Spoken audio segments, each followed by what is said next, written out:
பலர் கேட்டதுக்கு வந்து சொல்லியிருக்காங்க. ஆனா அண்ணாமலைக்கும் இந்த நேரத்துல வந்து அவங்க இந்த விஷயத்தை பத்தி பேசுறதுக்கான அவசியம் என்ன அப்படின்னு நடிகை கௌதமி சொல்லியிருக்காங்க. நீங்க ஒரு விஷயம் நம்ம மட்டும் தெளிவாக புரிஞ்சுக்கணும். நம்ம நாடு கொஞ்சம் அமைதியா இருக்கு சொல்லுங்கம்மா. இத்தனை வருடங்களாக யாருமே பேசலன்னா அதை அப்படியே அமைதி வச்சுட்டு பேசாம போக முடியாது. சில விஷயங்கள் பேச வேண்டிய நேரத்துல பேச ஆகணும். அது தேர்தல் நேரத்துல நீங்க பாத்துருக்கீங்க. நாங்க வந்து எத்தனை வருடங்களாக காங்கிரஸும் திமுக வந்து அந்த விஷயத்த வந்து அப்படியே மறைச்சு வச்சிருந்தாங்க. ஏன் எத்தனை வருடங்களாக காங்கிரஸ் அதை பத்தி பேசவே இல்லை? ஏன் எத்தனை வருடங்களாக கௌதமி அவங்க வந்து ஒரு நல்ல ஃப்ரெண்ட் தான். அவங்க கிட்டே நான் கேள்வி கேட்கிறேன். இது பிரதமர் பார்த்துட்டு அண்ணாமலை பார்த்துட்டு கேட்கிற கேள்வி கிடையாது. இது திமுக பார்த்துட்டு கேட்கிற கேள்வி, இது காங்கிரஸ் பார்த்துட்டு கேட்க வேண்டிய கேள்வி. கையெழுத்து ஒப்புதல் போட்டது யாரு? காங்கிரஸ் திமுக சேர்ந்து. அவங்க பார்த்துட்டு ஏன் கேள்வி கேட்கல? அவங்க பார்த்துட்டு கேள்வி கேளுங்க. நீங்க ஏன் இவ்வளவு வருஷமா இந்த விஷயத்த மறைச்சு வச்சீங்க? அந்த கேள்வி நாங்க கேட்கிறோம். கையில இருக்கிறது நீங்க கொடுத்துட்டீங்க. தேமுதிகவினுடைய வங்கி கணக்குகள் முடக்கப்பட்டதாக பிரேமலதா விஜயகாந்த் சொல்லியிருக்காங்க. அச்சுறுத்தினாங்க எங்களை.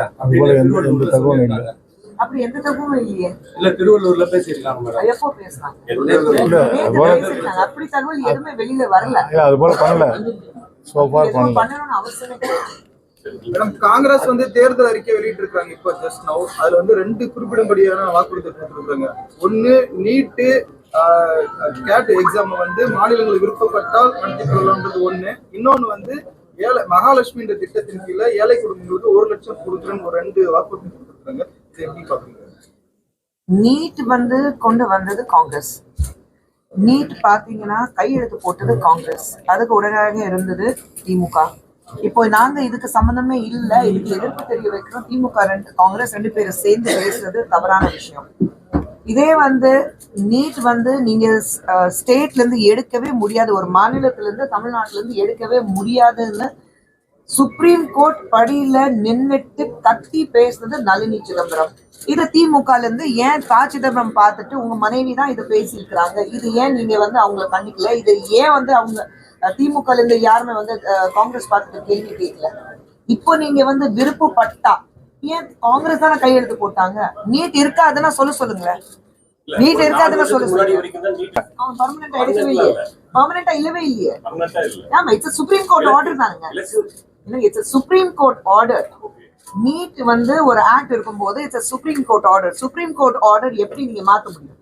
சுப்ரீம் கோர்ட் ஆர்டர் மாத்துறதுக்கு அதான் சொல்றேன். சுப்ரீம் கோர்ட் லாயரே உங்க நளினி சிதம்பரம் தானே. சுப்ரீம் கோர்ட் வாசல்ல தானே அவங்க பேசினாங்க. சோ இது கேள்வி வந்து காங்கிரஸ்காரங்க பார்த்துட்டு திமுக நேரம் காங்கிரஸ் பார்த்து தான் கேட்கணும். ஒருத்தர் பார்த்துட்டு அவங்க கேள்வி கேட்கணும். நீதான் பண்ண அவங்க தான் தலை பிடிச்சிட்டு சண்டை போட்டுக்கிறோம். பட்ட மாநிலங்களை எப்படி மாத்த முடியும் நீங்க? அப்ப சுப்ரீம் கோர்ட் தானே போகணும். நீங்க சுப்ரீம் கோர்ட்ல தானே முதல்ல போகணும். மக்களை ஏமாத்துறதுக்கு மக்களை வந்து எப்பவுமே வந்து மக்கள் வந்து தேர்தல் நேரத்தில் எது சொன்னாலும் நம்பிடுவாங்கிறதுன்னு இருக்கக்கூடாது.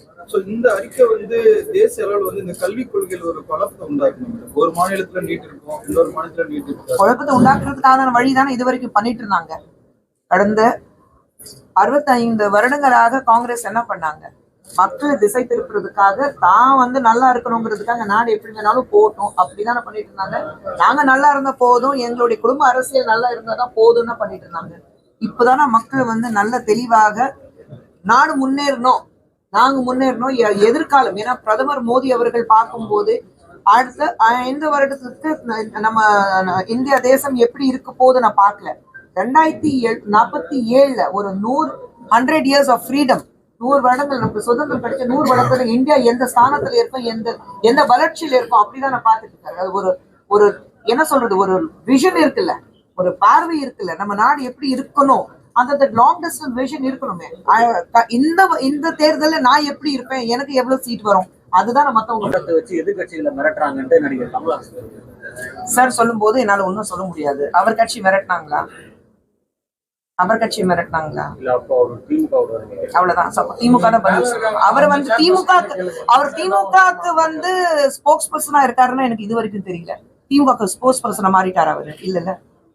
பாரத பிரதமர் திரு நரேந்திர மோடிஜி வேலூரில் தாமரைக்காக வாக்களிக்க வேண்டி வேலூர் கோட்டையில் 10ஆம் தேதி 10:30 மணிக்கு அவர் காலையில் ஏர்போர்ட்டில் வந்து ஹெலிபேடில் வந்து இங்க நிகழ்ச்சிக்கு வராரு. கூட்டம் முடிச்சிட்டு மறுபடியும் ஹெலிகாப்டர்ல திரும்புறாரு. ரோட் ஷோ இல்ல இல்ல பிரதமருடைய ரோட் ஷோ இல்லமா. பிரதமர் வேலூர் கோட்டையில் ஒரு மாநாடு போல நிகழ்ச்சியில் பேசுகிறார்.